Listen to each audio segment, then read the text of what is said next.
Welcome back. I'm Max Bergman, Director of the Stewart Center and Europe-Russia-Eurasia program at CSIS.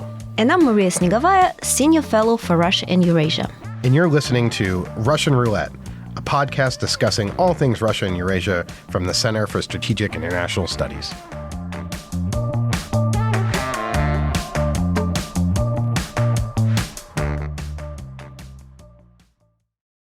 Hello, everyone, and welcome back to Russian Roulette. I'm your host, Maria Snegovaya, recording solo today while Max is traveling. Today, we have two fantastic guests on the show, our CSS colleagues, Kate Bondar and Sam Bendett.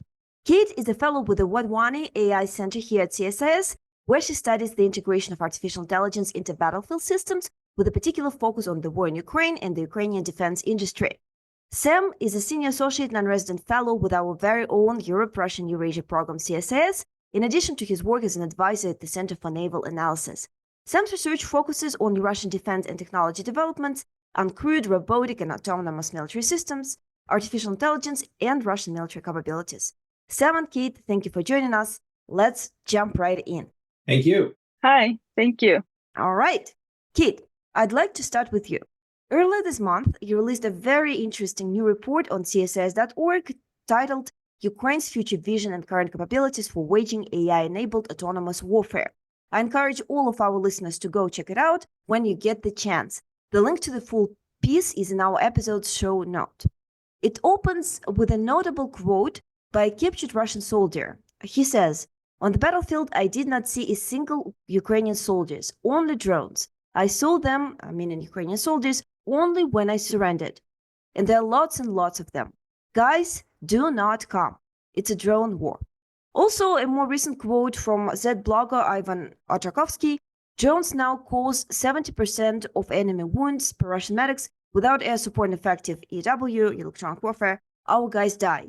The Kremlin plays all's fine, but the front says otherwise." So, Kate, let's start from the broader perspective. Could you please comment on this role of drones in this war? Is it a real game changer? And how did the 3 years of war affect the evolution of the drones warfare? Yeah, hi, Maria. Sure, I'm happy to speak about this because I really think that drones change the current war and warfare drastically. And the number that you just mentioned, like 75% of Russian soldiers injured by drones 70. and wounded by drones. Yeah, I actually went and checked that article, which was published in Russian Medical Journal, and it's like 75%. And, we can see different numbers, which are like all of them are striking. From Ukrainian side, when I was listening to the interview of the head of Ukrainian Unmanned Systems Forces, a new branch of Ukrainian armed forces, he mentioned that Ukrainian army conducts 80% of its strikes on the battlefield with drones.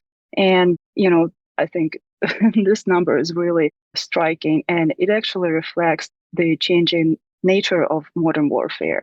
So, yeah, and it's actually a common impression of anyone who's been on the battlefield because there is no direct combat between infantry units anymore. So we won't see like typical classical war as we think of it when we think about the war, because now it's all, let's say, remote and forces keep in the distance, and this is kind of remotely controlled battlefield.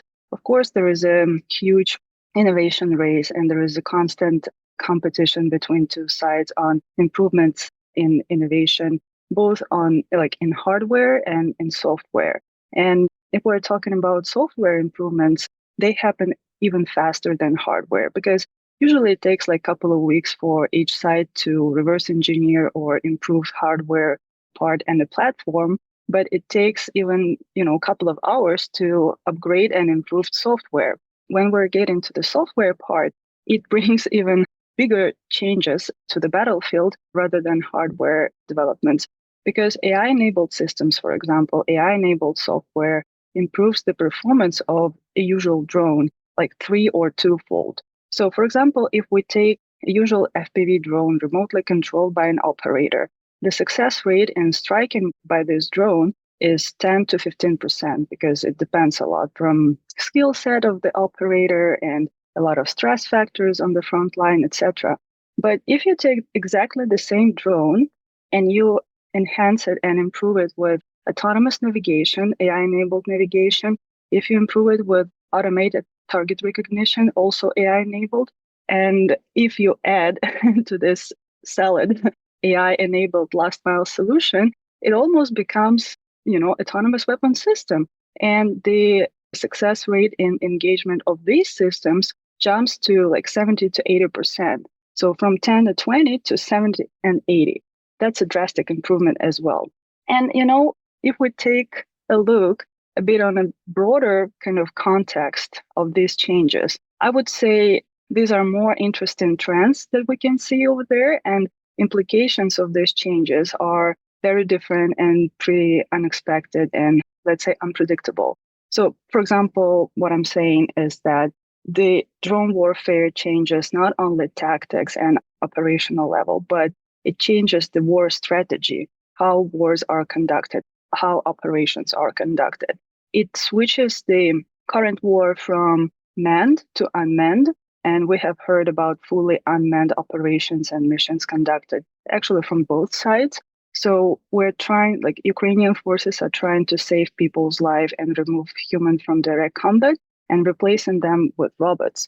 And that's kind of, sci-fi that we were thinking about a couple of years ago, but now it's actually true. It's not autonomous systems, they're still remotely controlled, but it's robotic battlefield, actually.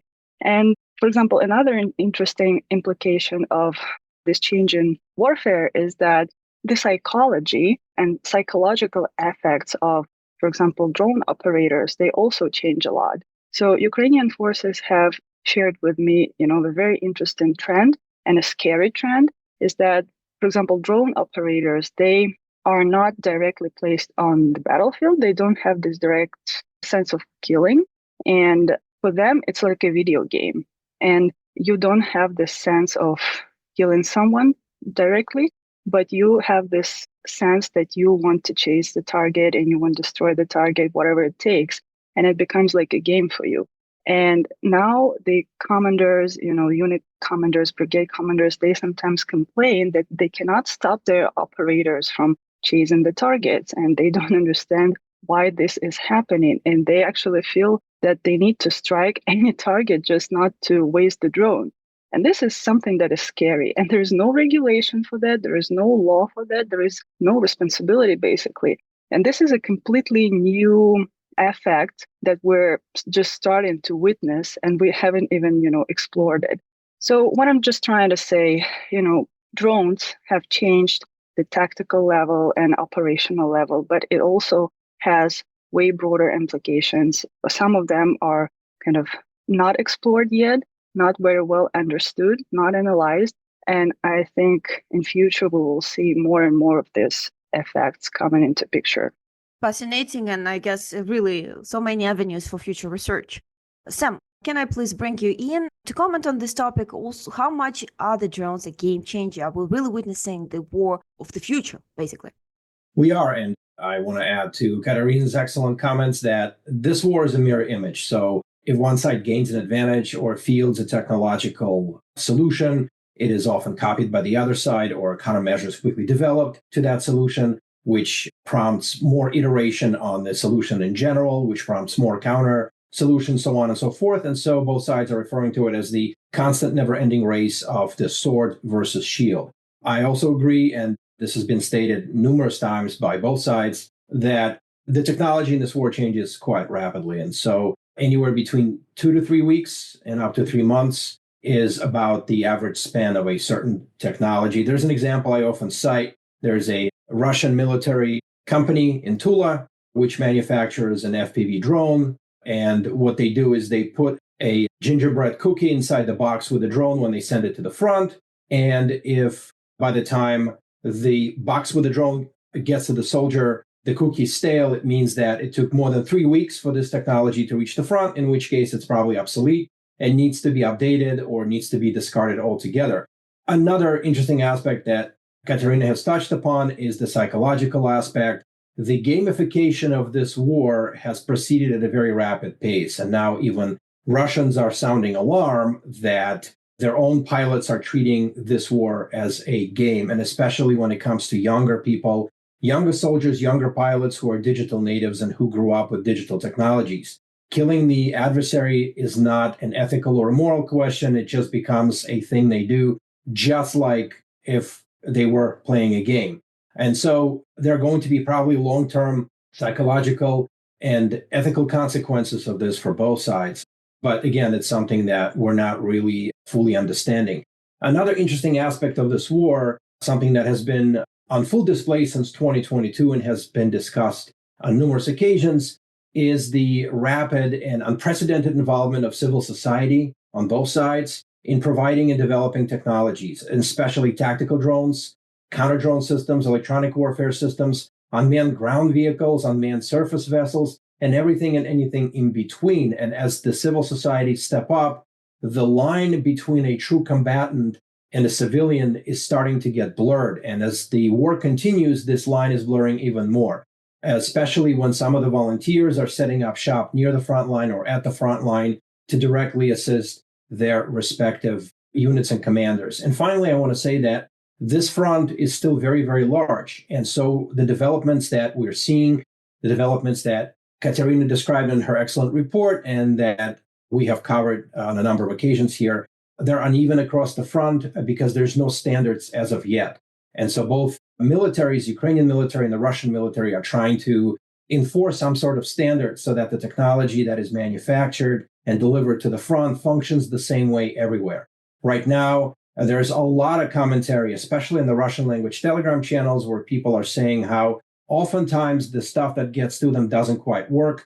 The stuff that gets to them from the volunteers or technical startups or private sector efforts. And so there's a drive right now by both militaries to kind of take more of a control over how these technologies are fielded, how they're tested, how they're evaluated, and how they get to the front, which brings me to my last point. And that is the constant tension between this rapidly moving, rapidly evolving high-tech sector that is mostly housed amongst the volunteers and civil society that can quickly make necessary changes to whatever is needed and whatever feedback they get from the soldiers, and the standard military industrial complex, which is still investing heavily in legacy systems and cannot innovate and iterate quite as fast. And so this tension is on full display, and some efforts like Ukraine's Brave One platform are trying to mitigate that and trying to make sure that there's a better cooperation and connection between the military and the volunteers. Russians are trying to copy that as well, but they're moving at a slower pace because it's a much more hierarchical and larger military force. Thank you. So fascinating. And it reminds me actually of the early days of internet when traditional media was trying to kind of handle everything that was happening online. And now we have the same situation between the two parts of the military. Kate, can we then maybe deep dive into your fantastic report? Could you please sum up for us the key takeaways that we haven't yet touched upon? Like, what do you think is the crucial thing for our listeners to know about the development of AI and their use in Ukraine? Yeah, so I have already partially started, talking about the takeaways in my intro comments. And I think that Ukrainians have actually developed a very good approach to innovation development. It wasn't like a, formal strategy that they gathered and developed this genius approach. It appeared organically as a response to this constantly evolving need and existential need, basically. So what I'm saying is that Ukrainian government, first of all, decided to take a role of an enabler rather than a developer. So Ukrainian government didn't invest that much of resources into developing state-owned industry and trying to compete in drones warfare and, making the state-owned industry to produce these cheap drones. And yes, these initiatives came from civil society, as Sam has mentioned. And that was a really smart move to actually outsource commercial technology from private sector and basically create a streamlined pathways for this commercial technology to get into the military. So Ukrainian government has really improved and simplified testing and evaluation procedures and then procurement procedures. So previously, this whole process of a new technology getting into Ukrainian arsenal took like 5 years or 6 years to go through testing and evaluation, then contracting and actually producing the product and delivering it to the front line. And this happened during the war, which started in 2014. And now this process takes from 2 weeks to up to a month.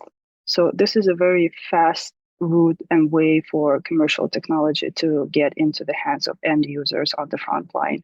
Second part is that Ukrainian manufacturers realize that it's really hard for them to compete in developing the whole system, so basically hardware and software. And that's why Ukrainian companies focused on developing separate parts, which they call modules. So someone is producing a frame and a drone as a hardware. Someone has focused on producing separately autonomous navigation systems, basically a software, which they deliver as a small little module which can be integrated basically into any drone. Other companies focus on ATR, automatic target recognition, but it's AI enabled, which means they take computer vision model and they train it on the data set that they collect, and it's able to recognize objects and classify them and make targeting more efficient. Others focus on last mile solutions, so the systems become resistant to localized electronic warfare and all types of jamming, spoofing, etc.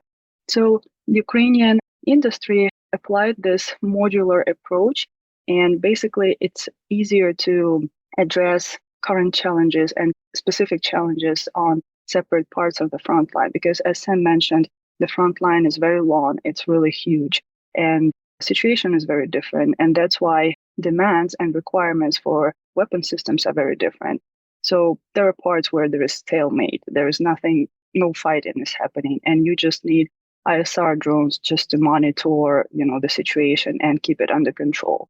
But on the other parts where there's active hostilities, you really need bombers, you need kamikazes, you need ISR drones. And when you get this flexible system, easily customizable system, basically a frame, a drone, and you can put all elements that you need, you can easily adjust your drone to the specific tasks and needs that you have specifically in this mission or that part of the front line. Another part, which again, Sam has already touched on, is this standardization of practices and experiences. And Ukraine has also made, I think, a very smart move in creating this unmanned system forces. And many people here are asking, like, what is it? Like, is it a special unit or is it like it is a separate branch of armed forces, but do they have their own forces? Do they have their own units, brigades? They join others, or like, how does this work? Basically, they don't. They have a very high-skilled drone operators who join different units on the front line, and they guide them. They learn from their experience. So basically, they're traveling from unit to unit, and they collect this experience, they analyze it, and they standardize it. So they're actually fulfilling this function of experience exchange, and that's how they develop like best practices, and they upgrade and upskill other units, like what others do. So it's a very efficient system to address the challenges, to exchange experiences, and they help to distribute drones more efficiently just to, to satisfy the need which exists on that part of the front line. So basically this, three big parts of government standing aside and just being enabler and helping this commercial technology to get into the front line, communicating requirements to the industry through these different platforms, hackathons, challenges, etc. This is what is really helpful. Experience exchange and creating standards on best practices of unmanned systems usage. Of course, there's flexibility and modular approach, which actually makes systems easily adjustable, and it saves time, it saves resources, and it makes the systems more affordable to bigger amount of warfighters on the front line. I'll probably stop there because I can talk for quite a long time about. Well, we'll definitely get back to that. Kate, is that right, by the way, that the training and learning about using this type of systems, operated unmanned systems equipped with autonomous features, may take as long as 30 minutes, meaning that basically our listeners could have learned this during the duration of this episode, right? Yes. Well, this 30 minutes fact and statement that applies to already skilled drone operators who already know how to operate the drone. They just need to adjust to using these systems and basically, yes, this is just like 30 minutes to show when you give control of the system to the software and then you take it back. So how this works and how to manage this switch. All the rest is, but in general, yes, it really shortens the time of preparation of a drone operator, because previously it took approximately 3 months of like high quality training. Now with AI enabled software and autonomous navigation, for example, using this type of drones, the training can take up to a week, because what AI does, it takes control over the drone functions like the drone flight, obstacle avoidance, adjusting to wind gusts. So previously, the operator had to do this all manually, and now it's like using an iPhone and pressing one button and the system reacts by itself. So this software makes systems more available to a bigger amount of soldiers on the front line. Fascinating analysis. Sam, I'd love to bring you in, perhaps with some comments on some of the points that Kate made, and also if you might flag from your perspective, especially given your familiarity with the Russian side of the story, what is different? Like, how do you see maybe the Russian army and the Ukrainian army differently approach the usage of drones? Is there anything like pronounced enough there that's worth mentioning? Well, I think my previous comment that this is a mirror image still stands. In December of last year, Russians announced their own creation of the Unmanned Systems Forces, and that force should be stood up sometime by October, November of this year. And it is likely that Russians are going to see what Ukrainians have done, and they're probably going to copy and paste the best approaches. Like with the Ukrainian force, the Unmanned Systems Forces in Russia is probably going to be centered around some of the more capable drone units in operation, like the Rubicon Center and similar initiatives. And they will try to incorporate lessons learned and spread the lessons learned and make this learning more horizontal. As far as actual learning by pilots, I think last year Russians were claiming that they could limit the FPV pilot training to no more than 3 weeks of intensive 7-day-a-week courses, at least 8 hours a day. And this involved a number of related initiatives like technical knowledge about the drone, drone repair, cooperation with electronic warfare and signals intelligence, including tactical medicine, how to do first aid, and so on and so forth. What's interesting about Russian training is that they are now spreading it across a number of government-funded, regionally funded, military-funded, and volunteer-funded initiatives. So they are racing to deliver thousands and thousands of drone operators to the front, because drone operators are the number one target in this war. Both sides are trying to locate the adversarial drone launch sites, crews that launch UAVs or bring supplies to the drone units, and target them before they do anything else. Again, Russians are looking at Ukraine's best approaches, but Russian military was busy trying to understand the impact of AI for years before the invasion in 2022, and even before the 2014-2015 invasion of Crimea and eastern Ukraine. And so the Russian military has been heavily invested in artificial intelligence research and development. They're trying to codify and understand what that means for their own forces. And again, to distill this down to what Russians are saying about it right now publicly, artificial intelligence is going to aid in data analysis and decision making. And just like in Katerina's report, Russian initiative also aims at fielding a number of AI-enabled systems in war. And of course, there's a big difference between writing about it and actually fielding it. Right now, on the Russian side, the artificial intelligence is fielded in a limited capacity, such as target lock, target acquisition, image recognition technology as a way to bypass electronic warfare. But Russians are also busy researching the impact of war and vast collection of data on how their military systems are going to function. And so Russians are also trying to gather as much information and data as possible from an absolutely staggering number of data points present in combat, whether it's satellite-based, drone-based, soldier-based, or social media-based. And so Russians are going to use this vast quantity of data to train their systems to develop data sets for artificial intelligence research and development for aerial systems, ground systems, and maritime systems. But in many ways, Russians, again, are following what Ukraine has done. Russians have not fielded a successful number of unmanned surface vehicles so far. They've been talking about it, they've been researching it, they've been testing it for years, but it was the Ukrainian military that was the first mover. When it comes to unmanned ground vehicles, we're not witnessing Russians field any sophisticated, exquisite military concept that they were working with before 2022. For example, the majority of unmanned ground vehicles in this war are cheap, tactical, attritable systems similar to an FPV or a quadcopter concept, something that's easily built, easily lost, and easily replaced.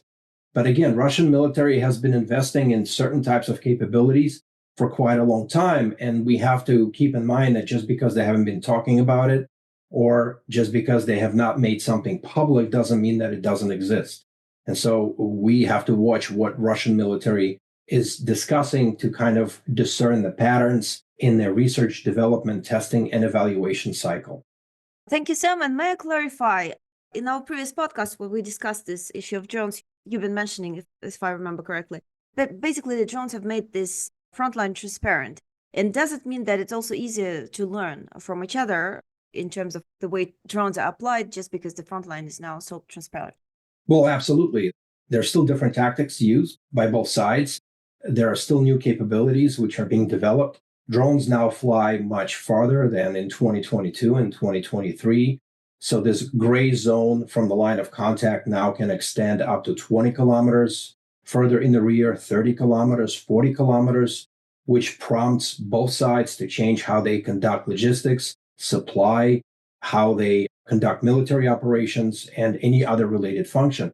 So there's still a lot to learn. And of course, Russians are trying to utilize new tactics, especially in their assaults. One of the newer tactics recorded in 2024 was small assault units bringing FPV drones with them all the way up to essentially a closing position, essentially the short distance before they close in with the Ukrainian positions. And then they essentially launch these FPVs, which are then piloted by pilots in the rear, which gives Ukrainian soldiers or any defender very little time to defend against. So this is a relatively new tactic, which has been enabled by, first of all, advances in communication, advances in signal strength, and sheer number of FPV drones, which are available to the Russian forces, and which are also available, of course, to the Ukrainian side as well. We're talking millions of drones that were flown in 2024, something that we probably could not conceive of when the war has started, and certainly something we probably never thought about before 2022.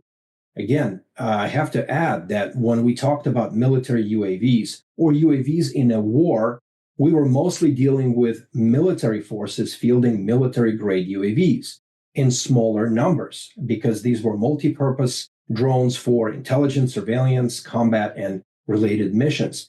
Now we're essentially talking about civilians building these drones in the hundreds of thousands each month, and the knowledge in building and fielding these UAVs has spread far and wide. And so this is something that we have to consider as well. What happens years from now when both societies have so many people with so much knowledge about combat? How are they going to be applied? How are they going to be integrated into the civilian workforce or into the society in general? So many new ideas about protesting the government, for example. That's scary. That's actually scary. Yes, it is scary indeed. So since we're already on that topic of how the drones are affecting the current situation on the battlefield, Kate, maybe I can bring you back to talk a little bit about that. Is it even possible for the front line now to use, given that drones basically are doing all the work and every side is quite aware of what the other party is doing? Also, maybe to what extent drones are a substitute for labor shortage and manpower shortages on the front line, particularly problematic for Ukraine, but for Russia as well, to some extent. And lastly, the role of the reconstitution. Do we even have to bother, reconstituting other lost arms systems? Well, maybe we just build up more drones and they substitute for everything. What's your take? Yeah, so as I said, Ukrainian forces are conducting their strikes with unmanned systems, and 80% of strikes are conducted with unmanned systems. 70% of Russian equipment is destroyed with drones. So the numbers speak for themselves. But the current stage of technology development doesn't allow to substitute people completely. And some systems which are more complicated, they require actually two people to operate them. So like one drone and two people. And this is where we're expecting the technology development to get into the stage when we can deploy swarms of drones, where we have the opposite balance. We have one drone operator or two people operating a swarm of drones of hundreds, for example. But again, it requires a bit different level of AI development. So drones can actually collaborate in between each other. It's not the air shows that we see today where it's pre-programmed, it's algorithmic flight. It's not the collaboration and coordination in between drones. So we're not there yet. So we don't have full autonomy on the battlefield. We don't have it deployed from any side. And that's why this battlefield is still heavily manned, although it's not the direct participation of warfighters in the combat. But yes, we're moving into that direction. And also, there's a constant debate about, can we replace legacy systems, big conventional systems, expensive systems with new treatable, cheap systems? And well, I can speak for Ukrainian armed forces because I have a lot of interviews with them, and they still consider that artillery cannot be replaced with drones yet. Ukrainians develop different tactical approaches and new tactics, how to combine unmanned systems with artillery and make these missions as efficient as possible in terms of target engagement and target destruction, and in terms of cost. Because, when we talk about this engagement efficiency and success rate, and we calculate, for example, one target destruction by artillery shell, which costs like $5,000, and cheap FPV drones, which might be already not that cheap if we enable them with all the software, etc. So they might cost like $2,000. And if you need two drones to strike one target, so it approximately equals, and it's approximately the same. So in every mission, there should be a balance of tactical reasons and justification, and probably cost efficiency and safety reasons for the personnel, etc. So for now, I wouldn't say that unmanned systems completely replace conventional systems, but they definitely add, and they make capabilities more and capacities more diverse. And if you just come up with some creative tactics how to deploy them and combine them in a mission, that would actually increase the mission success and cost efficiency. And these are two main factors anywhere. And I would also like to kind of point out and stress, we're talking about unmanned systems, about drones, in all domains. But there is also a very important part where AI and new technology can actually improve the battlefield situation is situational awareness. And this is where AI is super efficient, super effective, and it adds really a lot to situational awareness, and as a result, mission success. So, for example, current battlefield is filled with sensors, all types of sensors, because all these unmanned systems are equipped with cameras, and they transmit a lot of information to the center, to military headquarters, where this information should be analyzed and add to common situational awareness system and add to common operating picture. So AI actually helps to analyze that information. A lot of information and intelligence is coming from text information. These are group chats of intelligence and reconnaissance units. These are reports of civilians. These are chatbots, intercepted communications of the other side. And we also need to accelerate this process of analysis and make it more efficient to approach situational awareness to real time, or as close to real time as possible. And last but not the least is acoustic system. So Ukrainian battlefield is equipped with microphones placed as agreed along the front line, and Ukrainian command center receives this analysis of acoustic signals coming from different parts of the front line, which helps to project what kind of threats are coming. Are these rockets? Are these drones? And all this information combined, analyzed with the help of AI, contributes to this situational awareness and approaches it to real time. So, and knowing what's happened on the front line or behind the front line is, vital need, and it really adds to proper planning, mission planning, and strategic planning. So we shouldn't forget about this, and especially when we're talking about unmanned battlefield, because we want these machines to work almost independently from people and from drone operators, and they need to get information from somewhere. So the ultimate goal and kind of big dream is to combine these two big aspects, situational awareness combined with collaborations with machines. So basically, based on this real-time information, machines can conduct their missions on the front line. And this is where the Ukrainian military is moving towards. And this is where AI technology is indispensable, essential, and critical. Although you can also imagine, right, how this can potentially backfire given the scale of the change that we are not really able to control. Sam, back to you. Along the same lines, would you please comment on the current situation on the front line being affected by the drones? Can we even see the front line move now? Is it even possible? And what are the preconditions for it? Also, how do drones substitute for labor shortages and the reconstitution rates of other systems? Well, we have an example of Ukrainian attack against Russia's Kursk region as sort of a lessons learned and a combined sort of final outcome of Ukrainians learning about Russian capabilities. In essence, Ukrainians were able to counter Russian ISR and communications along that sections of the border. They were able to go after Russian ISR drones. They were able to jam Russian communication frequencies. They were able to take advantage of some of the confusion that resulted amongst the Russian forces and the fact that the Russian forces that were deployed on the border probably had less experience. That may have been a very unique experience and a unique moment in this war, but Ukrainians took full advantage of that and they poured into that breach and they were able to hold on to Russia's territory for a very long time. So this is a lesson for other militaries to go after the adversarial communications, electronic warfare, and ISR capabilities, ground-based or air-based ISR capabilities. If that is possible, then the front can move and a limited assault can be launched. And the question then becomes what happens afterwards when the adversary learns very quickly and tries to counter your initial advantage, which is what we've seen in Kursk. And one of Russia's advantages against the Ukrainian forces was the fielding of a fiber optic drone on a large scale. So once Russians started fielding those UAVs against Ukrainian forces, it became very difficult to interdict this type of a UAV. Russians didn't have these drones in large numbers. Once they did, it became possible for the Russians to interdict and affect Ukrainian supply, communications, and logistics lines going into the Kursk region.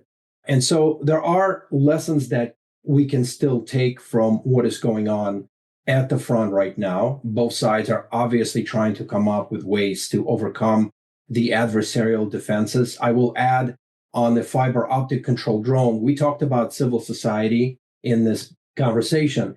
So Russian fiber optic UAV did not originate at a large defense industrial corporation.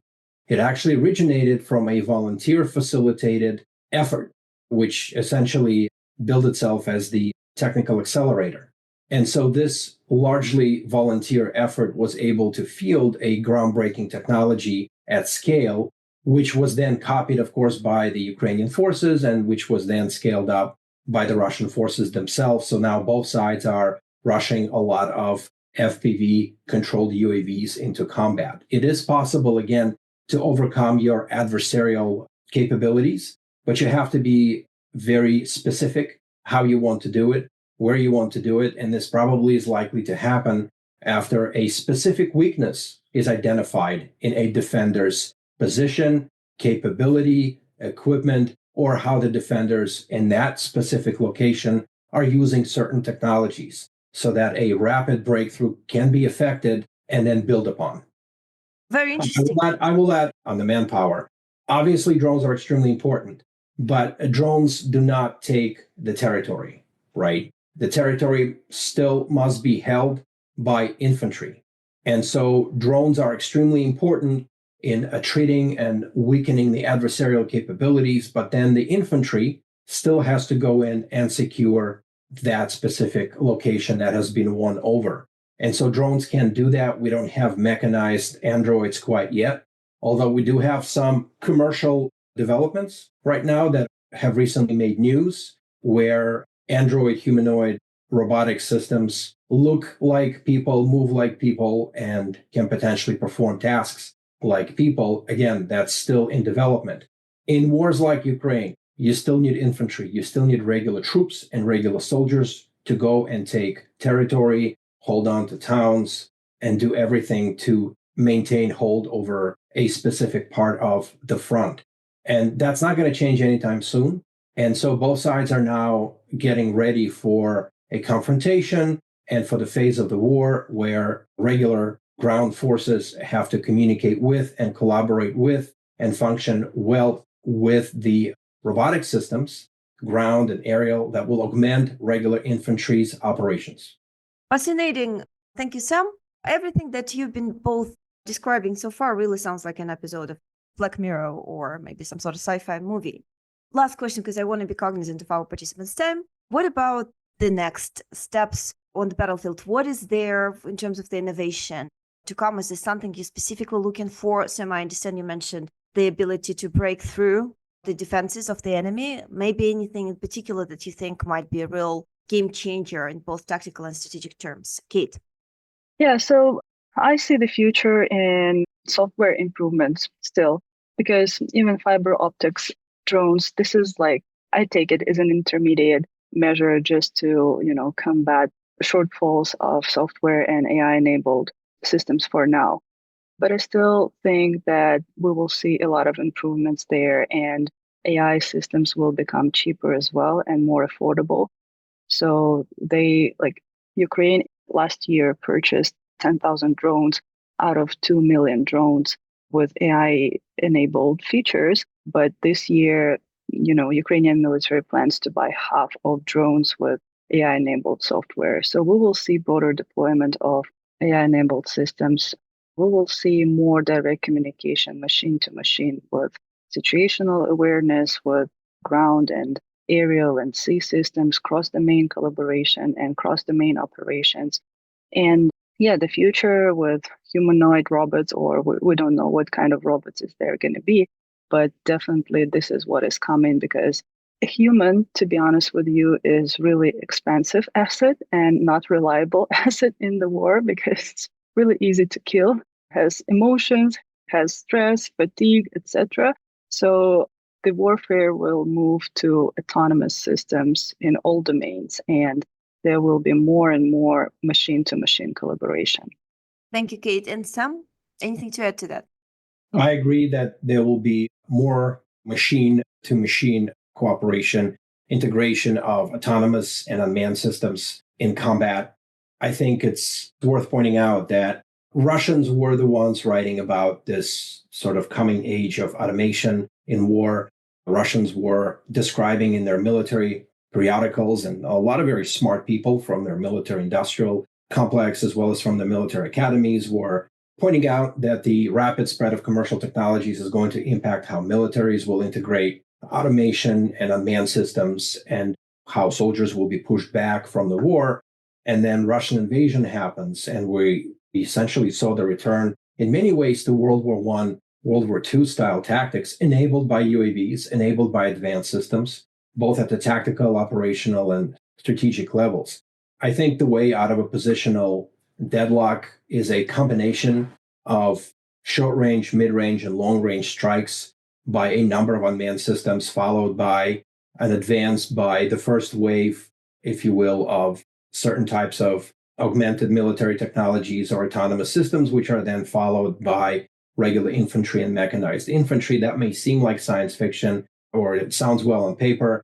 How that's actually going to play out in actual combat is impossible to predict. Again, we did not know 3 years ago we would be here now. We did not know 3 years ago we would be talking about drones in this way. We did not know 3 years ago we would be talking about the volumes of different types of autonomous systems, and especially UAVs, that we're discussing right now. And 3 years ago, no one really considered an FPV type drone as an important military tactical asset. They existed in the commercial space, but in a very limited format. Same goes for a commercial quadcopter. They existed already, They were there for wedding photography or agriculture or infrastructure monitoring, but no one really considered them at scale as a military asset in the numbers that we're discussing today. So I think a lot of developments in future combat can take place over a very short amount of time and can mature very rapidly. We can either build on what we have today and utilize what we have today, or something else will come along and will completely upend our understanding of how we fight, what we fight with, and the numbers of military assets that we are fighting with. Thank you, Sam. And I feel like it's a good place to stop, being cognizant of our even failures of imagination, basically, despite everything that's going on. Fascinating topic, and I really feel like we only scratched the surface today. But I wanted to thank our fantastic participants today, Kate and Sam. Thank you very much for taking time to speak with us this morning, and it's really a fascinating topic. Thank you. Thank you. Yes, and of course, you're welcome. It's been a great conversation, and to all our listeners, thank you as always for tuning in. And be sure to subscribe to our show, and please give us a 5-star rating if you haven't already. Lastly, please do not forget to check out our sister podcast, The Europhile, wherever you get your podcasts. See you next time.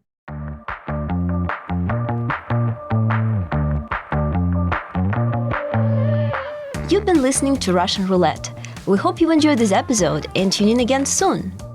Russian Roulette releases new episodes every 2 weeks on Thursdays and is available wherever you get your podcasts. So please subscribe and share our episodes online. And be sure to check out all the latest analysis by the Europe, Russia, and Eurasia program at csis.org.